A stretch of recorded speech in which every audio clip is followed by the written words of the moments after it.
Boa noite, igreja. Dia de reforma, nós estamos nesse cansaço todo, irmãos.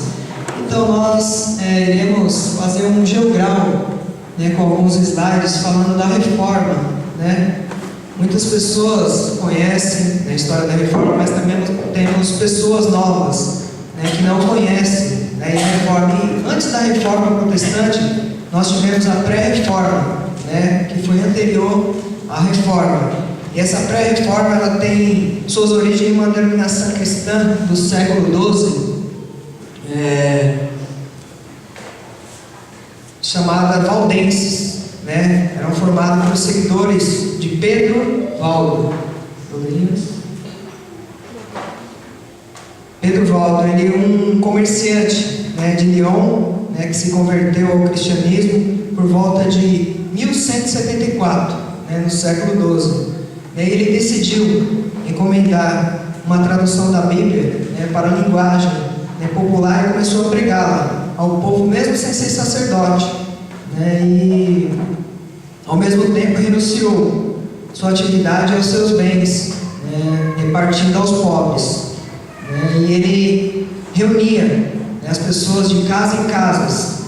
E logo no século XIV, nós temos um inglês, John Wycliffe, não sei se estou certo, considerado como precursor da reforma protestante.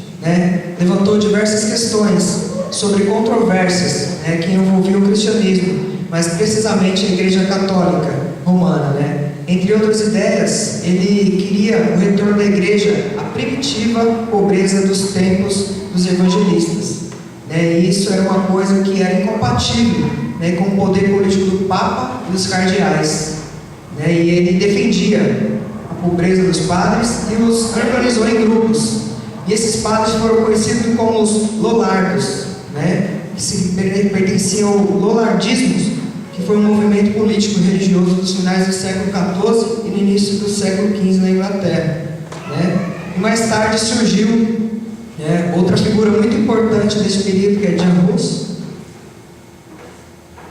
um pensador tcheco, teólogo boêmio, que iniciou um movimento religioso baseado nas ideias de John Wycliffe, e seus seguidores ficaram conhecidos como os Hussitas.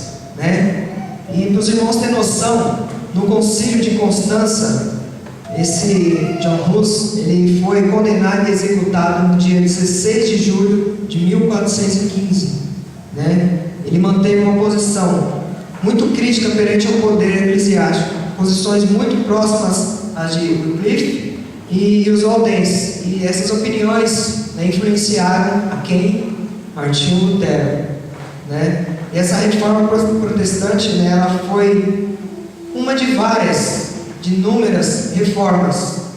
E aí nós tivemos a reforma protestante no século XVI, onde a igreja viveu 1000 anos nas trevas da palavra de Deus, onde a igreja romana era considerada a dona do mundo, a única representante de Deus aqui na terra. Ela tinha poder econômico, político, mas não poder espiritual. E a igreja tinha em suas mãos a administração da salvação, só para os irmãos terem noção. E a igreja, por meio de sacramentos e venda de indulgências, queria que os fiéis compravam perdão de seus pecados a peso de ouro. E eles recebiam uma bula papal. Onde Martinho Lutero, um monge sedento pela palavra de Deus, começou a ler nas Escrituras que o justo vive pela fé.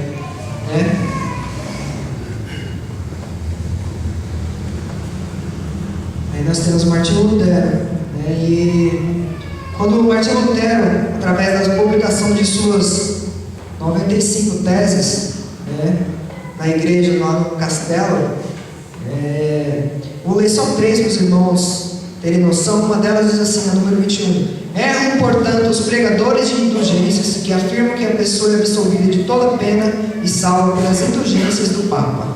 43.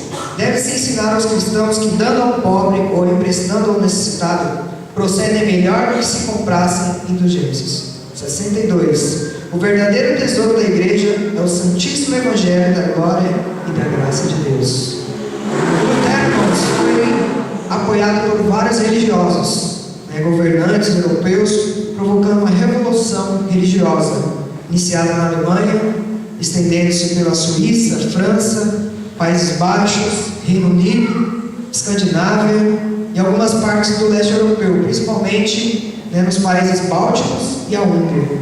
E o resultado da reforma protestante foi a divisão da igreja do Ocidente entre os católicos romanos e os reformados ou protestantes, originando assim o protestantismo, E diante disso, nessa reforma, surgiu 5 pilares, que estão baseados na palavra do nosso Deus, Esses 5 pilares.